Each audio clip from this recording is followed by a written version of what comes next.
আমাদের চেয়ারম্যান তারেক রহমান, আমি আশা করছি যেন আর হাত থেকেই আমি নমিনেশনটি নিতে পারি। বিসমিল্লাহির রহমানির রহিম। শহীদ রাষ্ট্রপতি জিয়াউর রহমান এবং তার সহধর্মিণী বেগম খালেদা জিয়ার রুহের মাগফিরাতের আজকের এই রমজানের দোয়া মাহফিল। রাষ্ট্রপতি জিয়াউর রহমান এবং আমাদের প্রিয় নেত্রী দেশনেত্রী মরহুমা খালেদা জিয়ার আত্মার মাগফিরাত কামনা এবং জননেতা তারেক রহমান ওনার সুস্বাস্থ্য দীর্ঘায়ু কামনা করে আজকের এই ইফতার মাহফিলের আয়োজন।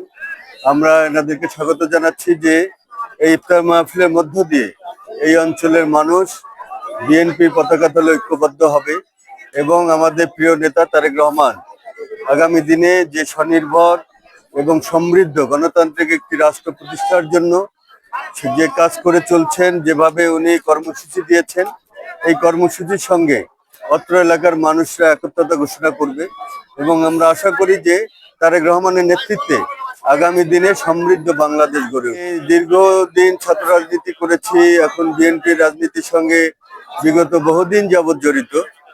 তো আশা করছি আগামী দিনের যে সিটি কর্পোরেশন নির্বাচন, বিগত বহুদিন যাবৎ আমরা নির্বাচন থেকে বঞ্চিত ছিলাম। একটি ফ্যাসিস্ট সরকার নির্বাচনের নামে প্রহসন করেছে এবং বিগত যে নির্বাচনের সুযোগ পেয়েছে মানুষ, আপনারা দেখেছেন যে সারা দেশের মানুষ তাদের ভোটাধিকার প্রয়োগ করে এবং আমাদের প্রিয় নেতা শহীদ রাষ্ট্রপতি জিয়াউর রহমানের সেই দল, খালেদা জিয়ার দল, তারেক রহমানের দল ধানের শীষের পক্ষে রায় দিয়েছেন। তো আগামী দিনে যে সিটি কর্পোরেশনের নির্বাচন, এই নির্বাচনে আমরা আশা করছি যে মানুষ এই দেশের এবং রংপুরকে, অবহেলিত রংপুরকে এগিয়ে নিয়ে যাওয়ার জন্য, বঞ্চিত মানুষের যে চাহিদা, সেই চাহিদা পূরণ করার জন্য বিএনপির পক্ষে মানুষের রায় আসবে। এবং আমি আশাবাদ ব্যক্ত করি যে আমাদের দীর্ঘদিনের রাজনীতির যে ত্যাগ, আমাদের রাজনীতির যে অর্জন, এই অর্জন থেকে আমি আমার প্রিয় দল বিএনপির পক্ষ থেকে নমিনেশন পাবো। আমাদের চেয়ারম্যান রহমান, আমি আশা করছি যেন আর হাত থেকেই আমি নমিনেশনটি নিতে পারি।